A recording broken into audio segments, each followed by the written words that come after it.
Next, let's go over the push-up.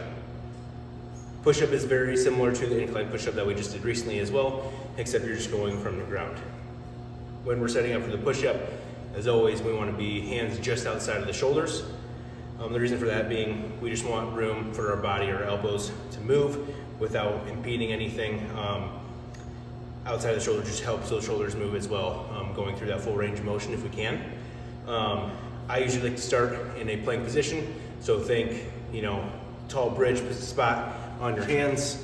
From there, make sure your hips to your head are in line, right? No sagging. We don't want the feet to the head. We want the hips to the head. So hips to the head should be parallel with the ground, hands slightly outside of the shoulders. We're actually going to try to make as much surface area with those hands as we can, right? So we don't necessarily need to be here. Try to widen those hands, to widen those fingers. From there, once we get into position, we're going to rotate those hands as much as we can. So you'll see here when I actually get down into position, hands actually face, when I'm in position here, okay, while I have my hands placed and I try to rotate, you'll see my elbows again rotate towards the backside of the body, but my hands won't actually move. The reason for that being, we want the elbows facing towards the backside of the body, so that way we hit those triceps and the chest, instead of being a little bit too much shoulders.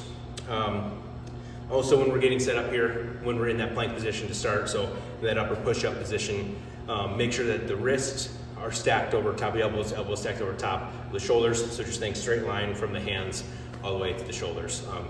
Biggest thing, just makes it easier on the joints. And then from there, just normal push-up, right? Allow your weight to essentially be controlled all the way towards the ground, or as close to the ground as you can get, and then just driving your hands away from you, like you're doing a push or doing a bench press, right? Forcefully drive your body away, and then that's the push-up.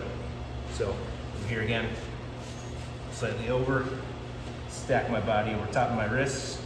Here, slow and controlled, keeping my elbows close to the body. Forcefully push up. And that is your push-up.